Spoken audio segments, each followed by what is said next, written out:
Hello, everyone. This is Nanette Kennedy with Humanities Team and Evolution Revolution. And this is our weekly CWG Neale Donald Walsch book discussion group. We are currently reading Communion with God. And I don't know what page we're on, so I'll have to rely on Linda for that information. We're on page 25. It is the beginning of part 1. Oh, that's right. That was long. Yep. Okay, whenever you're ready. Unless anybody has anything they want to say before we get moving here. Okay. Last paragraph introduction read, about to climb out of primitive culture. You are about to make a quantum leap in your understandings. You are about to see through the 10 illusions. So this is part 1, communion with God, the 10 illusions of humans. The illusion of need. The first illusion is need exists. This is not only the first illusion, but the grandest. On this illusion are all other illusions based.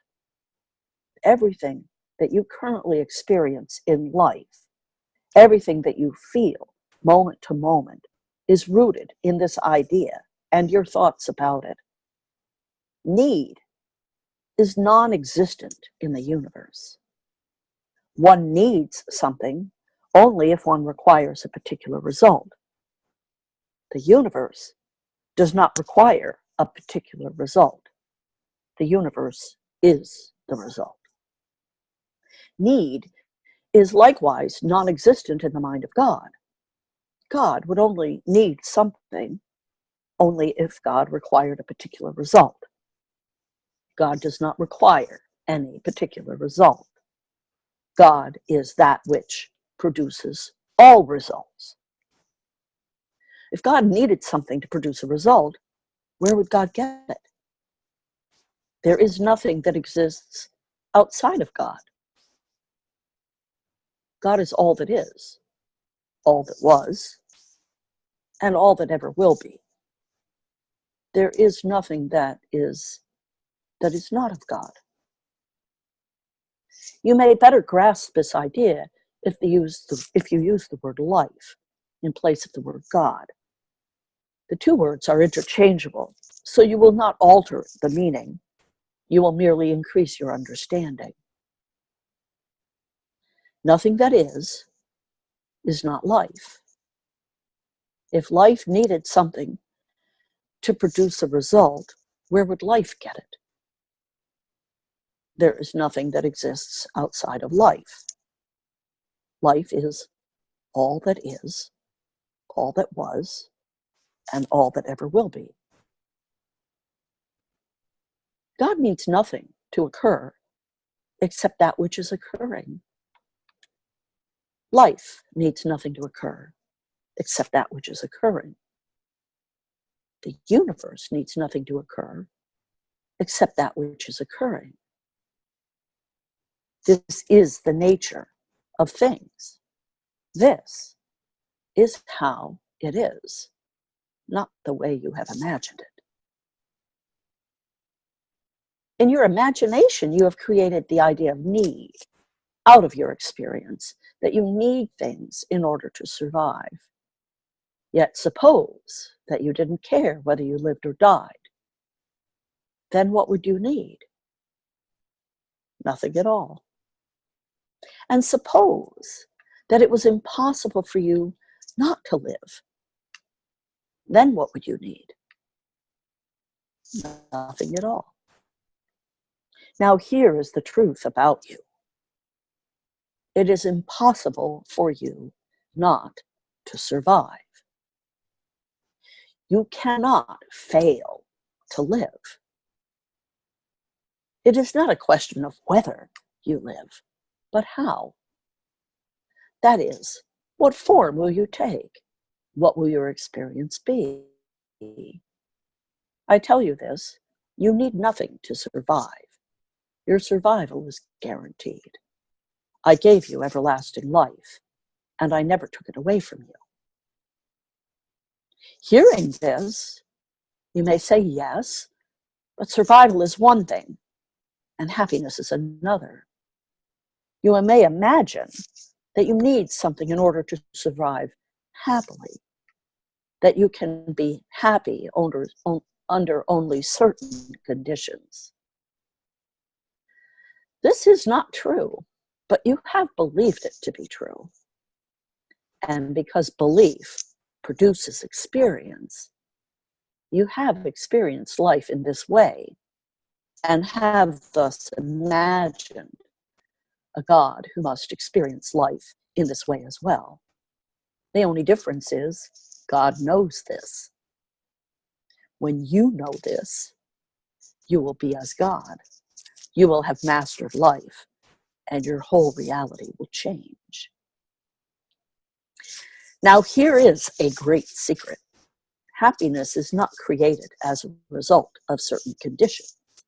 Certain conditions are created as a result of happiness. That is such an important statement that it bears repeating. Happiness is not created as a result of certain conditions. Certain conditions are created as a result of happiness. This statement holds true for every other state of being as well. Love is not created as a result of certain conditions. Certain conditions are created as a result of love. Compassion is not created as a result of certain conditions. Certain conditions are created as a result of compassion. Abundance is not created as a result of certain conditions. Certain conditions are created as a result of abundance. Substitute any state of being you can imagine or devise. It will hold true that beingness precedes experience and produces it. Because you have not understood this, you have imagined certain things must occur in order for you to be happy. And you also imagine a God for whom the same is true. Yet if God is first cause, what can occur that God did not cause in the first place? And if God is all-powerful, what can occur that God does not choose to occur? Is it possible for something to occur that God cannot stop? And if God is choosing not to stop it, is the occurrence itself not something which God is choosing? Of course it is.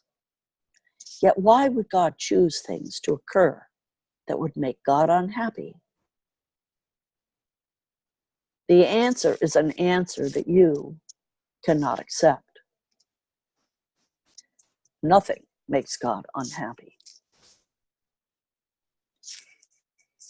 You cannot believe this because it would require you to believe in a God without need or judgment.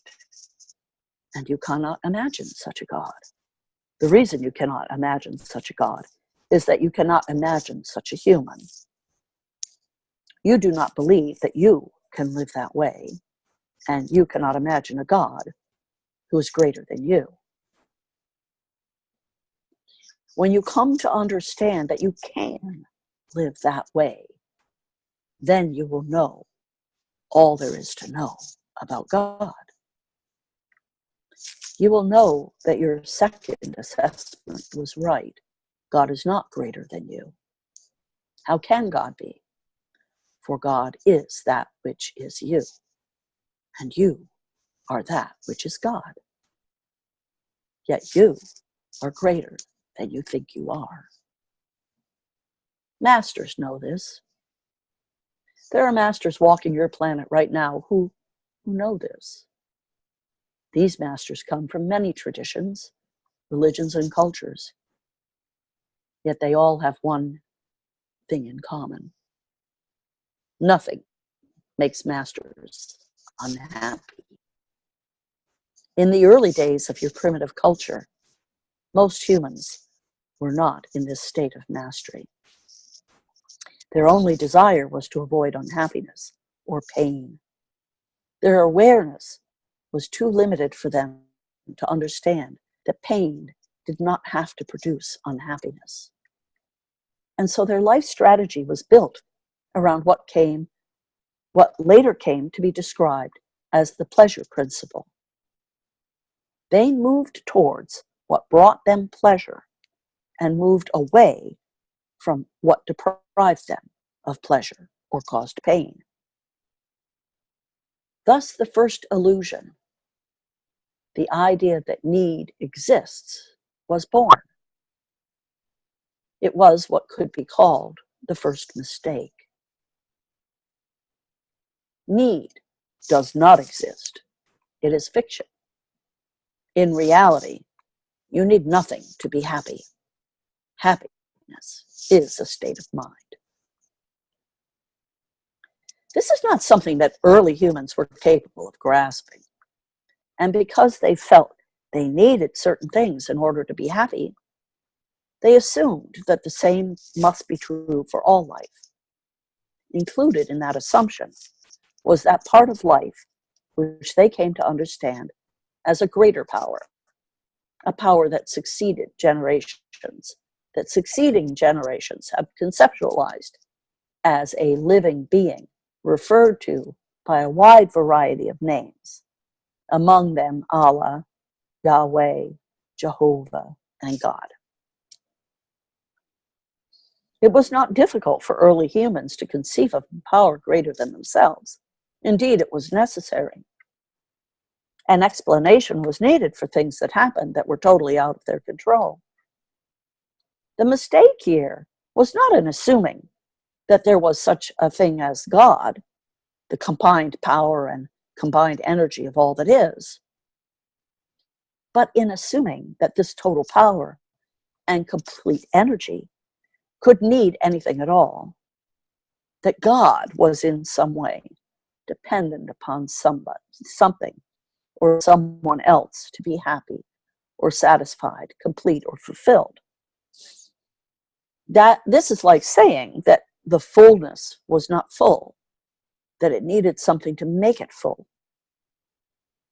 It was a contradiction in terms, but they could not see this. Many still do not see it today.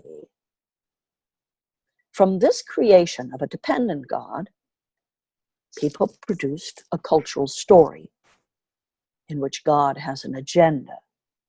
In other words, there are things God wants and needs to occur, and ways in which they must occur in order for God to be happy. Humans have reduced this cultural story to a myth that has crystallized as "Thy will be done."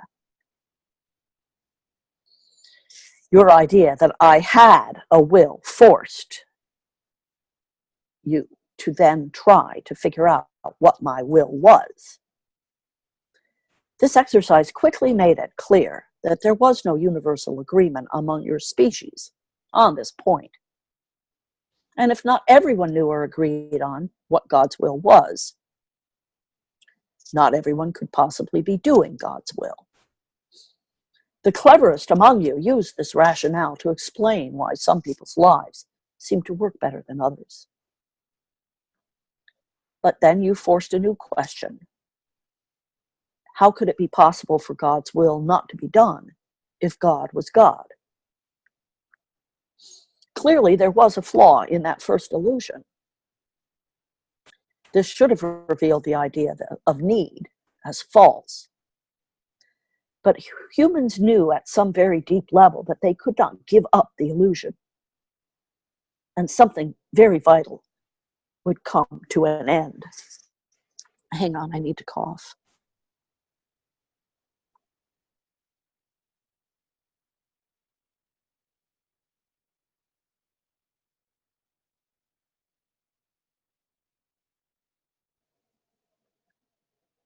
They were right, but they made a mistake. Instead of seeing the illusion as an illusion and using it for the purpose for which it was intended, they thought they had to fix its flaw. Thus, it was to fix the flaw in the first illusion that the second illusion was created. It's the end of a chapter. Okay.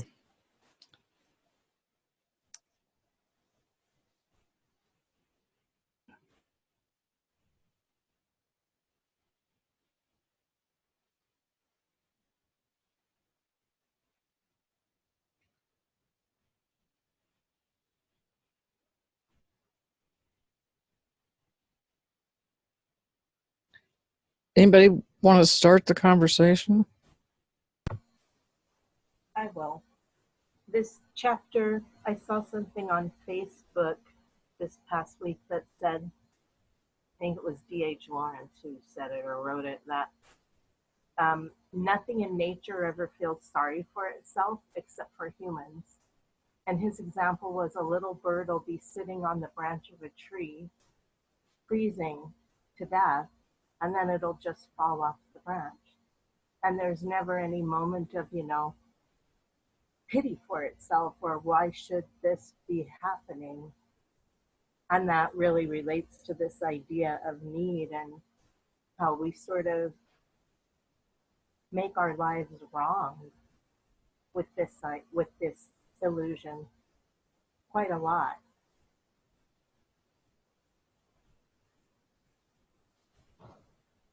Over. Thank you. It reminds me, and I've mentioned this example before, I don't know how long ago, but Wayne Dyer was on a photo safari,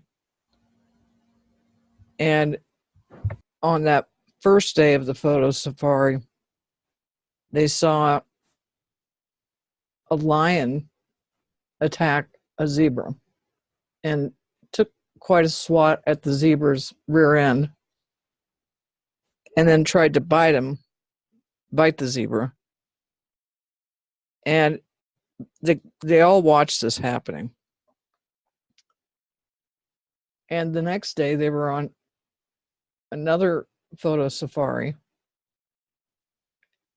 and they saw that same zebra drinking water from a watering hole with seemingly no concern about what had happened the day before. And it's kind of that same thing, Mary. It's, it's not sitting down, laying down, going, oh, poor me, I need. It's just, it's almost like, and I don't want to say a memory eraser because our pets wouldn't remember to come to us by name if they didn't have memory, but they don't get stuck in the memory of things gone wrong. Over.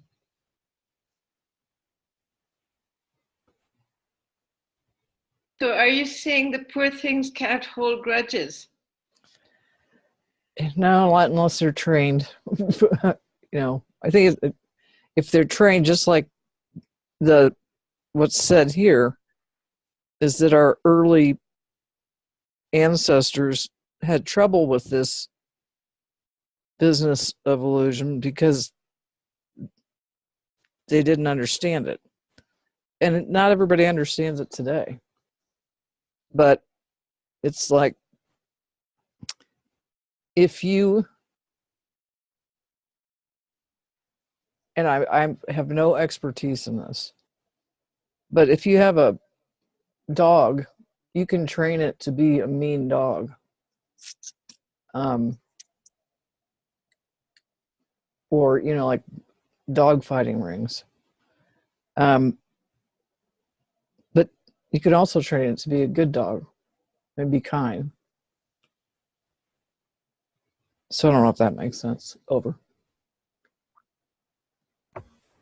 I think there is a difference between pets and nature that has been less affected by humans, because we do try to train our pets and tell them this is right and this is wrong.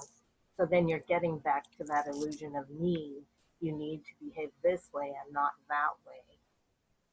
So I think some pets probably can sort of hold grudges more than the bird on the branch, because humans interfere. I mean, isn't that what humans do to a great extent? Interfere with nature by feeling like we should be able to control things instead of just letting them be natural.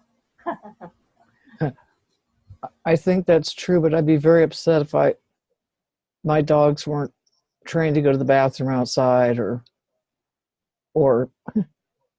Yeah, Kid- obviously, if they're living with you, you have to train them. right.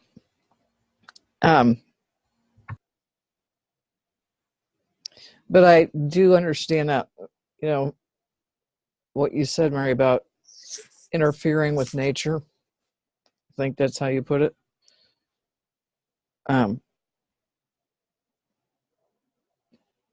Well, let's look at just the past for most of us on this call. The circus was a great thing to go do. Go watch the circus. And then let's say you find out some of the abuse that those animals, which is definitely taking advantage of nature. And I don't even think a circus exists anymore. I don't know that for sure.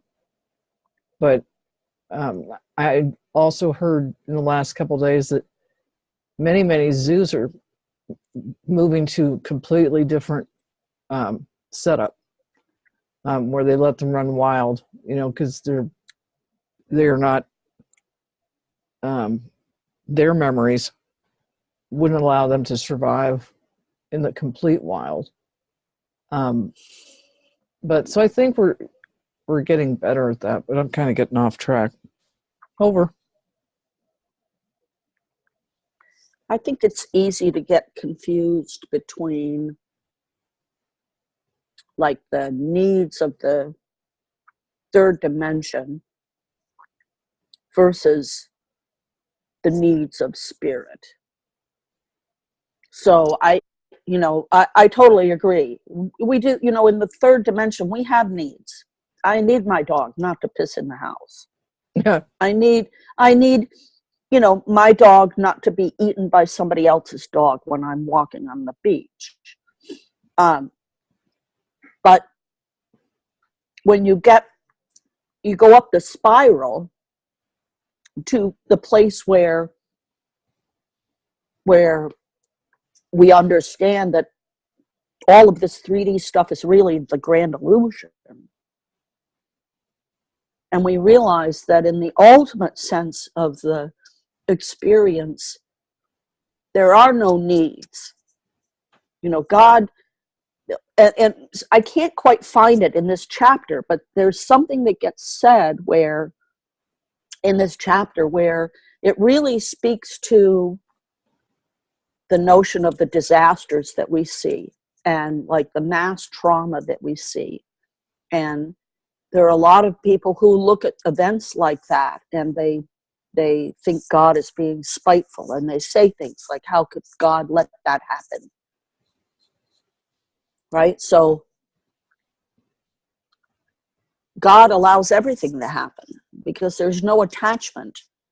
This is about the experience, and it's about how we choose to respond to even the dog that pisses in the house, right? It's what do we do with the information? What is our choice as a human being to respond? And it's like when he talks about happiness. I mean, I think there are a lot of people in this world right now that are on antidepressants that would just want to rip this chapter up because they can't access the information at the level where we're accessing it to understand that ultimately it really is true that happiness comes from within. because there isn't anything out here anyway. That's all that really exists, is whatever is within. That's where that's where true reality is inside. And it's really a deep chapter. I think I'm complete.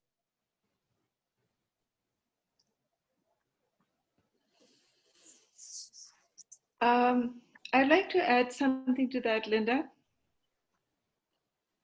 I'm reading a translation of Patanjali's aphorisms, and the definition of yoga is just yoke. I mean, that's what Jesus says, my yoke is light. That's what he says in the Bible. And basically, the definition of life, or yoga, which means union, is cutting your tie to illusion. That's it. That's all it is. Union means just get over the illusion, and then you're one with whatever you choose to call presence. That's all it says. And so, of course, absolute truth has no expectations. Over.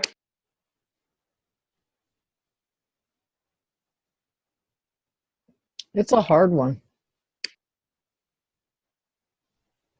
Yeah, it sure is. Especially when you see a train coming at you or a tiger coming at you. Yeah. You tell yourself, oh, that's illusion.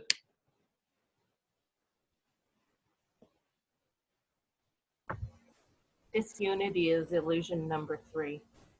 I just looked it up. Oh. That's interesting.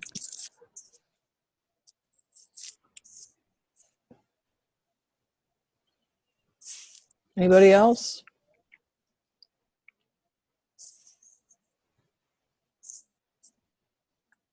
Okay, let's go on then, because this next chapter is fairly short. Okay. Ready? Ready. Annette? Yes. Uh-oh. Can you hear me? Can you hear me? Hello? Hello. Can anybody hear me? I hear you fine. Okay. Okay. Am I back now? We could hear you. Okay, you were frozen for me. So, okay, everybody's moving now. All right. Okay. Okay, here we go. Ready? Yep. Okay. This is chapter 2 in Communion with God, Illusion of Failure. The second illusion is failure exists. The idea that God's will, assuming that God has one, could not be done runs counter to everything you thought you knew about God, namely that God is all-powerful, ever-present, the supreme being, the creator. But it is one that you nevertheless enthusiastically embraced. This produced the highly improbable but very powerful illusion that God can fail. God can desire something but not get it. God can wish for something but not receive it. God can need something but not have it. In short, God's will can be thwarted. This illusion was quite a stretch, for even the limited perceptions of the human mind could spot the contradiction. Yet your species has a rich imagination and can stretch credibility to the limit with amazing ease.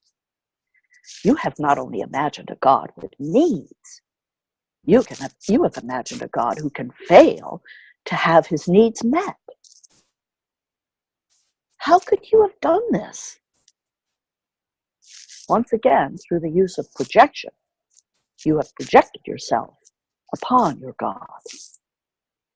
Once again, an ability or a quality of being which you have ascribed to God has been derived directly from your own experience. Since you noticed that you could fail to obtain all things that you imagine you need to be happy, you have declared that same is true of God. From this illusion, you have created a cultural story which teaches that the outcome of life is in doubt. It could work out, or it could not. It might be okay, and it might not. It'll all be fine in the end, unless it isn't. Adding doubt to the mix, doubt that God could meet his needs, assuming I had any, produced your first encounter with fear. Prior to contriving this story of a God who could not always get his way, you had no fear. There was nothing to fear. God was in charge. God was all power, all wonder and glory, and all was right with the world. What could go wrong? But then came the idea that God could want something and actually not get it. God could want all of his children to return him to heaven, but his children themselves, by their own actions, could prevent this. Yet this idea, too, strained credibility, and again the human mind saw the contradiction. How could God's creations thwart the Creator if the Creator and the creations were one? How could the outcome of life be in doubt if the one producing the outcome and the one experiencing it were the same? Clearly, there was a flaw in the second illusion. This should have revealed the idea of failure to be false. But humans knew at some very deep level that they could not give up the illusion, or something very vital would come to an end. Again, they were right, but again, they made a mistake. Instead of seeing the illusion as an illusion and using it for the purpose for which it was intended, they thought they had to fix the flaw. It was to fix the flaw in the second illusion that the third illusion was created.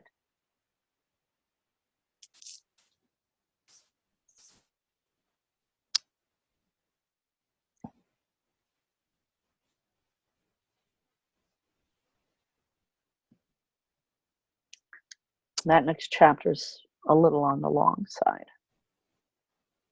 Okay. I don't know if we'll get through it or not. So,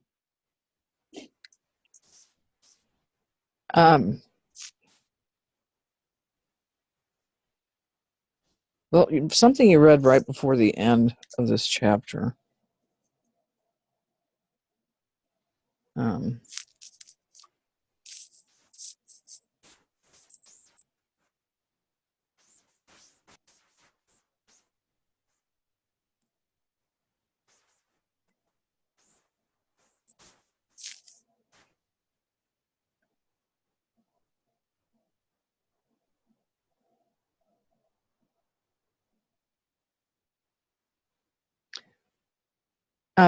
It's a paragraph, but I've got a Kindle, so I can't tell you what page it is. But the paragraph goes, clearly there was a flaw in the second illusion. This should have revealed the idea of failure to be false, but humans knew at some very deep level that they could not give up the illusion, or something very vital would come to an end. Anybody want to comment on what they think that might mean?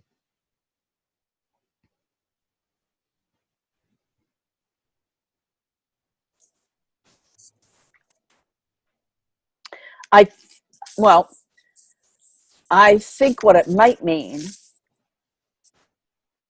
is they've already bought into the illusion of need. And so with the illusion of need, then they see this illusion of, what's this one? This one is failure. Yeah. Right. So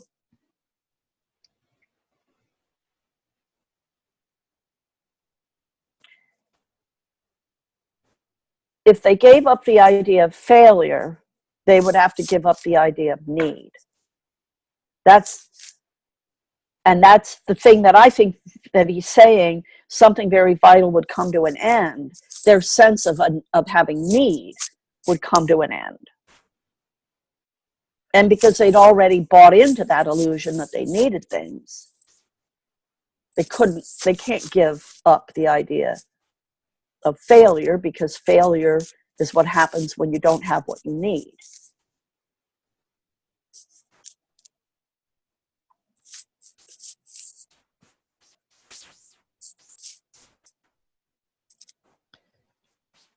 And while you were talking, it was making me think, is it a sense of loss of control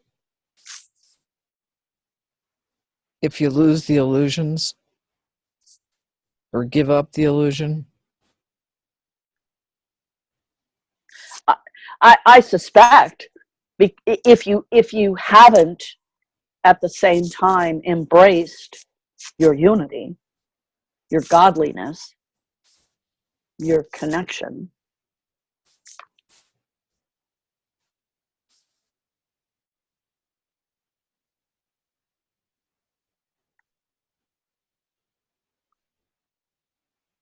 And to add to that, if you hang on to the idea of failure and need,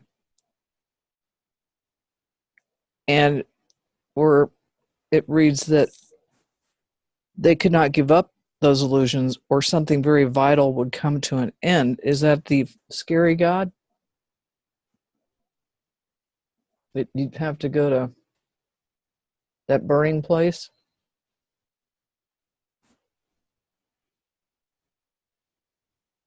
I don't know if it's that or if it's just that the lack of control, a sense of lack of control.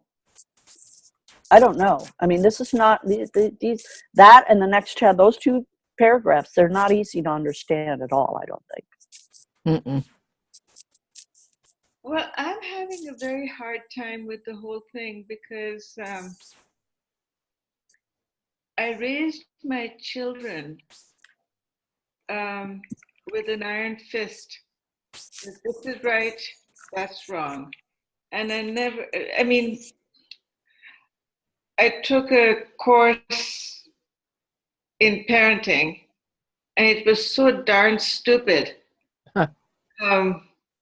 Because, there's consequences, blah, blah, blah. And all I ever got was, it's intimacy. Like, all relationships are about intimacy. And that's what the relationship with God is about. So the only thing I did with my children was tell them, this is right, this is wrong, don't do this, don't do that. Do this, do that. Whatever. So now I look back, and I was buying, but I never had to ever worry about them. If we had intimacy, I certainly didn't beat them up or give them any consequences. They knew better. And now I look at all of this and I'm thinking, was I ever a stupid mother? Because if God doesn't care, why would I? Let them go figure, And it seems to me that the intimacy is the definition of yoga, is God really doesn't care either way. And looking back on my kids, I wish I'd just left them alone, I mean, they've done okay, but it just seems that my whole premise was, I mean, I thought that I was giving them an internal moral compass, which I figure I was because, they haven't gotten into any trouble. But I think, I don't know, I mean, the illusion is so complex that it depends on the day and the time of day how I feel about things. Does that make sense?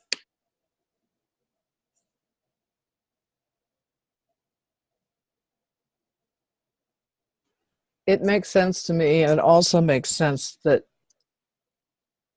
because one of the books that we've read, and we've read several, so I can't tell you which book it was in, but God says there are consequences. It's not a right or a wrong, but Neil uses this example of you get in your car and you're going to go on a road trip, and if you go to the right, it's going to take you longer than if you go to the left. And it's not a right or wrong thing. It's consequences. Your trip's going to take longer if you take the one route instead of the other. And also, I was thinking about when my kids were younger and they would reach up for the stove or put their hand, try to put their hand on a candle. I would say, "Oh, don't do that, or you'll burn your hand." And I'm not so sure that was a wrong thing for me to do. If they did get burned, they probably didn't do this, whatever it was, again. So you've even brought in some more complexity here. Shavana, over. Well, I think too, when we're living that sort of day-to-day existence that we're in, when we're fixing food and raising kids and doing the tasks of our lives, the challenge of staying awakened and embodied in all moments that's why they call them masters, because it takes a long time and a lot of work to achieve that kind of focus, when you can be raising your children and also stay in your spiritual place. That we're not brought up that way. We haven't been taught these things as children. And so as adults now, we're trying to learn these things. And then you look back on how you were as a parent, and it's like, you were perfect. When you were doing what you were doing as a parent, you were perfect because you couldn't have been any other way. That was exactly as it was and should be then. Now you can look back and say, okay, I might maybe have made some other choices had I known now had I known then what I know now. So, that example you just gave, Nanette, of, don't touch that. You're going to burn yourself. Trying to, in an embodied state, what would a master say? So a master might put it a different way. They might say, rather than telling the person not to do something, they might offer the words of, if you put your hand in that flame, it will be hot and your skin will suffer. When you do it that way, now you're giving the person, the child, whoever it might be, you're giving them the information that you have, and you're allowing them to make the choice. And this is a shift that we're moving into. Society and the creatures on this planet are moving into this awareness. And that's the kind of parenting that we'll see in 10, 20, 30 years. We'll have that. We'll have moved from the mindset that as a parent we're in control of our children and that we're responsible for them, and we are responsible for them, but that we're not responsible for the choices they make, even as children, right? And that, I think parents get confused about that. We're all sovereign beings. We're all responsible for our choices. And so even a small child, once they've got the information, now but if they're pre-verbal, that doesn't work. But once they know what a flame and a candle and heat is and pain, now if they go to put their hand in a candle and you say, if you put your hand there, your skin is going to suffer and it will hurt. And they still do it. Well, now that's their choice. That was their choice. And they get to experience what that brought them. I think I agree with everything you said, and I think one of the interesting things is, and I started to chuckle a little bit because my son, who's now 35, he was about 15, and we had gotten a dog from the shelter that nobody wanted because it was a major barker. And so we had tons of complaints about this dog. And so we went out and got a dog barking collar to try to train her that she didn't have to bark. Well, we didn't leave it on for very long because she'd bark and get shocked and bark and get shocked and bark and get shocked. The condition response business wasn't working. But my 15-year-old son saw the barking collar sitting on top of the buffet, and I couldn't say words fast enough. He put it on himself and barked and went, "Brr," And I just remember saying, I couldn't even say stop. But that is how sometimes we learn things, by putting the barking collar on. Right. So anyway, interesting conversation here. And I think whoever said it, Linda, I think it might have been you or it might have been Shavana. It might have been Mary. I don't know. These are really deep chapters. And I mean, like that one paragraph that I was saying about a vital need will be removed in the end if whatever. Right. I could write a paper on that paragraph. Mm-hmm. So I'm not sure that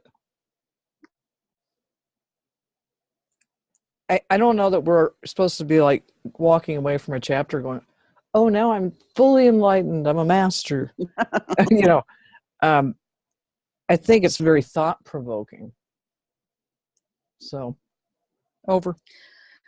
Yeah, the other thing that I want to point out too is that I'm going to interrupt you. I'm sorry, but go ahead. This is essential because it's entirely irrelevant. How'd you get that dog to stop barking? Sorry, Linda, but this is really important. We actually ended up giving her to not a shelter, rescue, because we got so many tickets, we were going broke. People in the neighborhood complaining. But she went to a farm where she could bark and not bother anybody. So, Aww. Yeah, it was sad. And now, Linda, you may ask your trivial question. No, it's a comment. And I believe when I started reading last week, I misspoke because I said this is Neil speaking. None of this is Neil speaking. This is God speaking. You know what? Same thing happened with me. Yeah, this book is not following the same pattern or format that the other books have followed. And so I made an erroneous and mistake assumption last week when I said this is God speaking, and I started reading, and then we got into it, and I never did correct it. I never said, oh, now wait a minute, let's just clarify, this is actually God speaking. And we know it here because at one point he says I. Yeah. So I don't see, and I don't expect at this point that we're going to see Neil. This is clearly God channeled material. Mm-hmm. Yeah. Let me do the meditation real quick. Okay. Yeah. By the way, Linda, I thought that was you speaking. All right. Here's the meditation, folks. Lord God, your theory is wonderful. Doesn't matter who speaks it. We're having trouble following it, understanding it, practicing it. So give us a hand because we're stuck. Amen.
And like Nanette's dog, which had to go to a farm because Nanette and her family were going broke because of the tickets they were getting, our discussions and our trying to understand this is really, really hard. So instead of shocking us, just love us into getting it. Amen.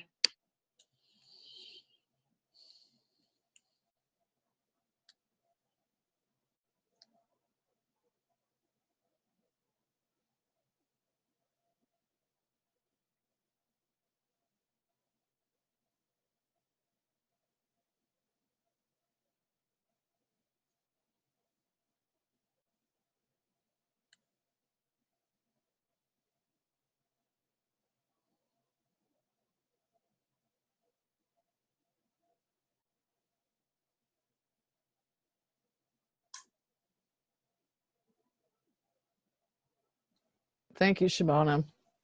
I liked your little PS. You don't need to shock us first to figure it out. And you know, oftentimes that is what happens in reality. Is people, even if their instinct is saying, "Don't do something," and they go ahead and do it, and then sometimes we learn the hard way. But apparently, that's the way we were supposed to learn.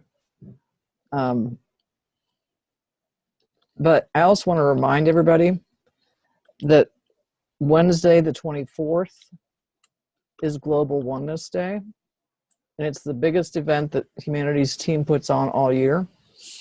It starts at 8 in the morning Pacific time and ends like at 8:30 p.m. Pacific time. And all sorts of people are going to be speaking, like Marianne Williamson. Let me draw a blank here. Barbara Marks Hubbard, Neil. There's like 50 different speakers.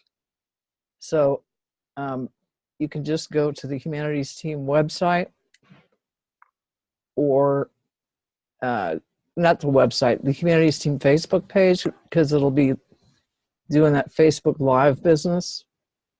And you can look up Global Oneness Day in Google and find out how to get to it. But there's been so much work put into this. It's like, this is the week for us, and partially last week, that it was like, you know, because it's just been very busy. But anyway, I invite you all to do that. And there will be free replays if you go over there and register. And you don't just register so we can keep account of people who show up. But in case you miss some of it, you will be mailed the replays. over. Anybody else got last minute thoughts? I just want to thank you, Nanette, for doing this, because every time I see your face or name or the Canadian lady, I can't think of her name right now either.